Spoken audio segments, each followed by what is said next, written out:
habla de los factores de riesgo de enfermedades, no solo en la parte periodontal, sino a nivel general.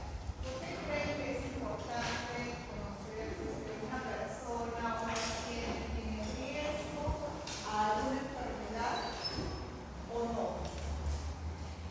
¿Quién me podría decir? ¿Por qué es importante saber si una persona tiene riesgo a una enfermedad? Claro, para prevenir a que le dé la enfermedad, ¿no? O sea, nosotros debemos saber si nuestro paciente tiene riesgo de enfermedad periodontal. Entonces, sabiendo esto, podemos tomar medidas para prevenirlo. Nosotros como profesionales de salud no queremos que nuestro paciente haga enfermedad periodontal simplemente para hacerle su tratamiento y ganar dinero. No, queremos que nuestro paciente tenga salud, porque ese es el objetivo de todo profesional de salud. Para eso estudiamos, para eso nos formamos, para eso nos preparamos, para evitar que nuestros pacientes enfermen. Entonces, ese es el objetivo. Y la clase de hoy vamos a ver cómo podemos evaluar el riesgo periodontal de un paciente. Entonces, ¿qué entendemos como riesgo? Riesgo es un proceso en el cual se hacen evaluaciones cuantitativas o cualitativas para estimar la influencia potencial de varios factores en una población para que ocurra una enfermedad. O sea, ¿qué factores suman en este paciente para evaluar si este paciente tiene riesgo o no? Es como una estimación. Para eso, los autores Lange-Tonetti, ya por el año 2003, hicieron un estudio donde tomaron algunos puntos importantes, que son estos. Este estudio lo hicieron para un paciente ya con tratamiento periodontal, es decir, para un paciente que se encontraba en la fase de mantenimiento periodontal. Un paciente que se encontraba que se encuentra en mantenimiento periodontal es un paciente que ya ha recibido tratamiento periodontal porque ha tenido ya una periodontitis, ha sido tratado con éxito y ya se encuentra en mantenimiento. Eso es ya cuando vamos a ver las fases de tratamiento, ahí lo van a entender un poquito mejor. Entonces, estos dos autores hicieron este estudio para evaluar el riesgo en esos pacientes. Pero actualmente, a medida de que es importante, como ya ustedes saben, conocer el riesgo a una enfermedad de un paciente, ha sido ya llevado a pacientes sanos, que actualmente se está usando los mismos factores que ellos usaron, ya pero en pacientes sanos. Entonces, ¿qué factores se toman en cuenta para evaluar el riesgo de enfermedad periodontal en un paciente? Tomamos en cuenta el porcentaje de sangrado al sondaje. Le he colocado con las siglas como van a encontrar en el gráfico, porque ellos hicieron la llamada telaraña de riesgo periodontal. A su compañera, a su delegada, le he pasado el link de donde terminando la clase les voy a mostrar la página donde podemos colocar los datos de nuestro paciente y ya el mismo software nos da el riesgo periodontal de nuestro paciente. Y en esa página también vemos que podemos descargar el artículo original de Lange-Tonetti para que algunos puedan leerlo si es que hay algún punto que no les ha quedado claro.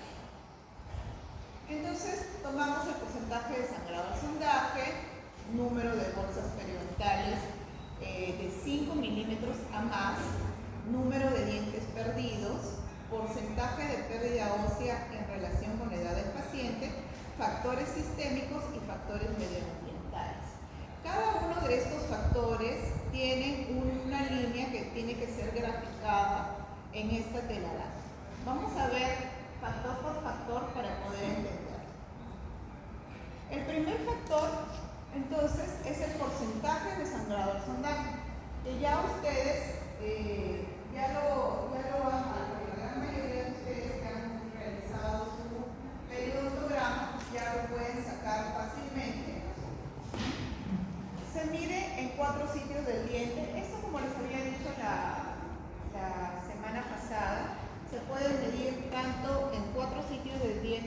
tomando por lingual o palatino un solo sitio, o en todo caso 6 sitios del diente tomando por palatino igual, mesial, medio y distal.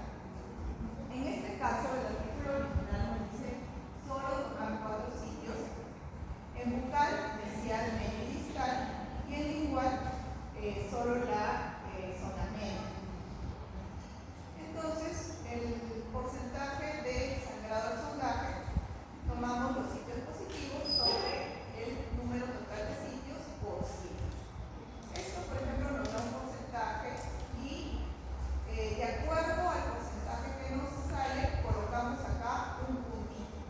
Si es que tiene menos de 4%, colocamos acá.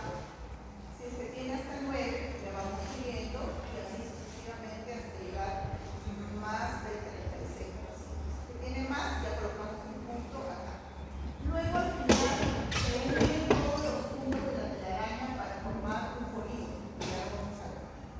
El siguiente factor, el siguiente vector de la telaraña, va a medir el número de bolsas periodontales mayores o iguales de 5 milímetros. De igual forma se mide en los 4 sitios por diente, en la parte vestibular o bucal, medio, mesial, medio y distal, y en la parte lingual solo un punto medio. Entonces, si estos sitios tienen mayor bolsas periodontales de 5 milímetros a más, se toma la cantidad de sitios.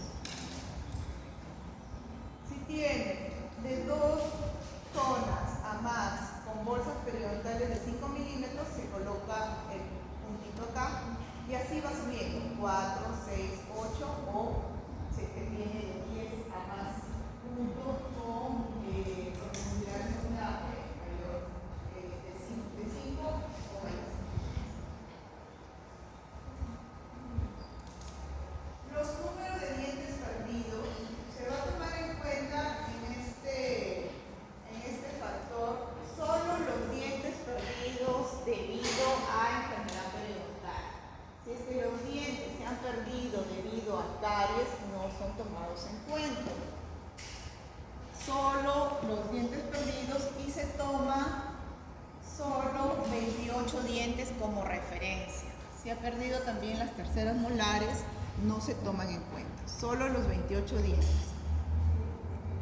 Y de acuerdo al número de dientes perdidos, de igual forma se va colocando en este vector de pérdida dental debido a enfermedad periodontal, de 2, 4, 6, 8 y 10. El siguiente factor es el porcentaje de pérdida ósea en relación con la edad del paciente. Se toma de referencia el nivel óseo 1 milímetro apical a UCE. Por decir, acá está UCE, que es la unión cemento-esmalte. A 1 milímetro se va a tomar la referencia del nivel óseo, que sería el nivel óseo, por decirlo entre comillas, normal. Donde un paciente no ha habido pérdida ósea, ahí se encuentra el nivel óseo. Y luego se toma pues la pérdida ósea de este punto hasta el nivel de la cresta ósea. En este caso, por ejemplo, es 60%. Si es que tomamos en una radiografía, podemos ver claramente un aproximado y podemos tomar fácilmente el porcentaje. Si no, se toma como referencia 1 milímetro de pérdida, significa un aproximado de 10% de pérdida. Y este porcentaje de pérdida ósea se divide entre la edad. Por ejemplo, si este paciente tiene 60 años y ha perdido 60% de su nivel óseo, nos da como resultado 1. Entonces se coloca el punto acá. Pero si este paciente tiene, por decir, 40 años, es más joven, este porcentaje, esta medida sube, sería 40 entre 60, perdón, 60, que es la pérdida ósea, entre 40, sería aproximadamente 1.5, si no me equivoco. 1.5, entonces sería riesgo más alto. Entonces, mientras mayor sea la pérdida y nuestro paciente sea más joven, obviamente su riesgo aumenta. El riesgo aumenta cuando un paciente joven tiene mayor porcentaje de pérdida ósea. Entonces, de esta manera se realiza el cálculo para este factor. Otro de los factores importantes es relacionado si nuestro paciente tiene alguna enfermedad sistémica que tenga riesgo para enfermedad periodontal, que la más común es la diabetes. En este caso solo hay dos puntos. Se coloca si es que tiene alguna enfermedad sistémica o no. Nada más. Esa es la única forma de graficar. Si es que no tiene, se coloca en este polígono que está dentro, que es de riesgo bajo. Si es que tiene, se coloca en el mayor, ¿no? En el polígono más grande, que tiene más riesgo. Nada más. En este caso, simplemente hay dos opciones. Si tiene y no tiene. Nada más. Y en los factores medioambientales, que es el último factor, tenemos a los pacientes fumadores, que en este caso lo clasifican de varias formas. Tenemos pacientes no fumadores, que obviamente están dentro de riesgo bajo, pacientes no fumadores, que se encuentran en la primera línea. Los pacientes exfumadores, es decir, que han cesado de fumar 5 años atrás, tienen cese de 5 años. Los exfumadores, que también se encuentran en riesgo bajo. Ya va aumentando el riesgo cuando estos pacientes son fumadores ocasionales, que fuman menos de 10 cigarrillos al día. Fumadores, tal cual, que fuman entre 10 a 19 cigarrillos al día. Ambos se encuentran en riesgo moderado. Y luego, en riesgo alto, se encuentran los fumadores crónicos, que son aquellos pacientes que fuman más de 20 cigarrillos al día, que ya se encontraría en la gráfica en la última línea del polígono, porque tienen mayor riesgo. Entonces, de acuerdo a todos estos factores que hemos visto, es importante preguntar a nuestros pacientes, o sea, simplemente no quedarnos con que si es fumador o no, sino preguntar cuántos cigarrillos fuma, porque de acuerdo a eso vamos a ver si aumenta o es más bajo su riesgo de enfermedad periodontal. De repente actualmente no fuma y ustedes simplemente le preguntaron si fuma o no. Tendrían que preguntarse si antes ha fumado, si ha sido un fumador anterior, en años atrás, etc. Entonces no quedarnos simplemente con la primera información. Entonces, ya teniendo todos los puntos de acuerdo a estos factores de riesgo, podemos unir.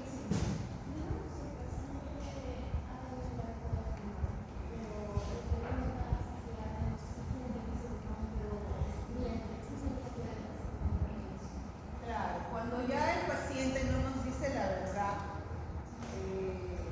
y de repente fuma, en algunos casos, si son fumadores crónicos, tienen un olor a tabaco, que es bien reconocido. Si es que no es un fumador tan crónico, es difícil darnos cuenta.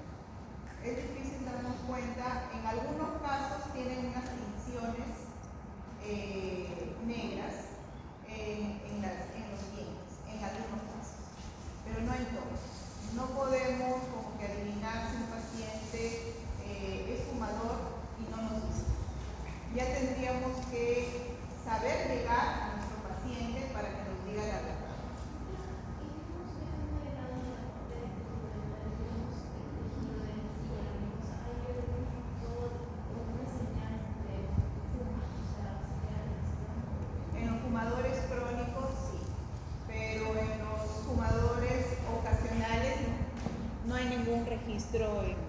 tejido gingival que nos pueda dar pie a que este paciente fuma o no. Entonces, teniendo todos los factores antes mencionados y ya teniendo todos los puntos, lo único que hacemos es unir los puntos y formamos una gráfica. Y de acuerdo a la gráfica podemos evaluar el riesgo. Por ejemplo, en este caso, si es que la gran cantidad o la mayor parte de la gráfica está dentro de este círculo, si es que ustedes se pueden dar cuenta, hay unas líneas más gruesas que otras que nos va marcando si es que es de riesgo bajo, riesgo moderado y riesgo alto. Entonces, si es que se encuentra dentro del primer polígono de riesgo bajo, la mayor parte, aunque hay alguna que se haya pasado, pues se considera como riesgo bajo. En este caso, la mayor cantidad se encuentra hasta riesgo moderado, por eso se considera riesgo moderado. Y ya el resto es riesgo alto. Siempre debemos tener en cuenta que los factores que tienen mayor peso, por decirlo así, mayor peso, son el sangrado al sondaje y la profundidad al sondaje. Los dos factores son los que tienen mayor peso. Así el resto no esté dentro del riesgo alto y estos estén en riesgo alto, se toman como riesgo alto. Porque esos dos son los que tienen mayor peso a nivel del riesgo de enfermedad periodontal. Y eso también lo menciona el artículo original.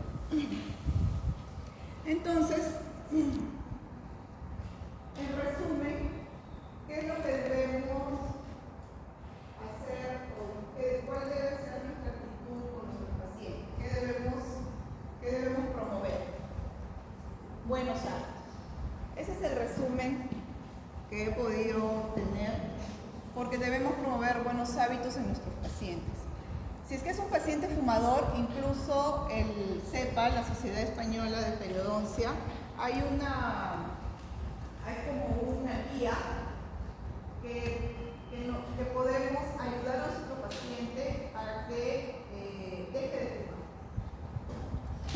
Nosotros, como profesionales de salud, nos indican que debemos ser capaces de promover buenos hábitos, promover que nuestros pacientes dejen de fumar, y hay unas guías para eso. Entonces, alguno que esté interesado para el cese del tabaquismo, porque son varios pasos.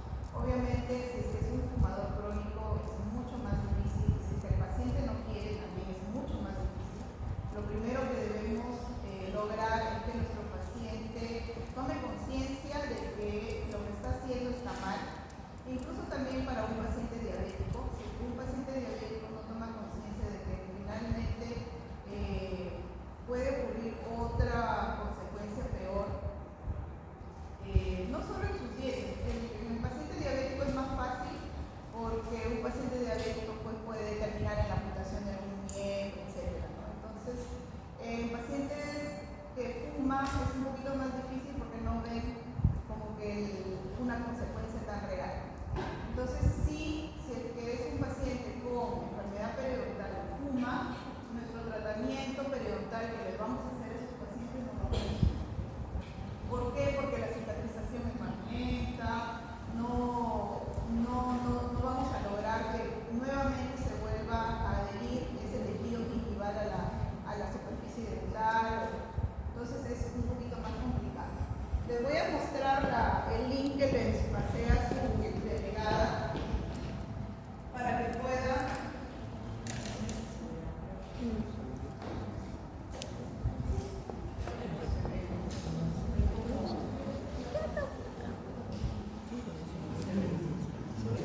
pero ustedes ahí pueden entrar en sus celulares con el link que les ya les pasaste, ¿no, Sofía? Sí, ya les pasaste.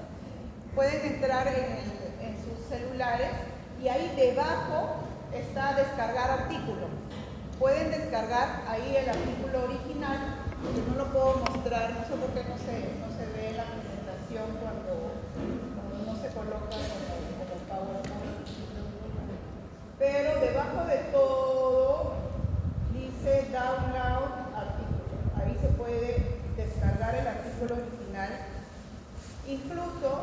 inicio de esta página que es periotools.com, podemos ingresar los datos de nuestro paciente, porque está apellido del paciente, nombre del paciente, la fecha, y colocamos los datos, la edad, todos los datos que nos piden. Y automáticamente, si es que ustedes se dan cuenta y cambian, por ejemplo, sistémico, está no, le pueden poner sí y automáticamente cambia el gráfico.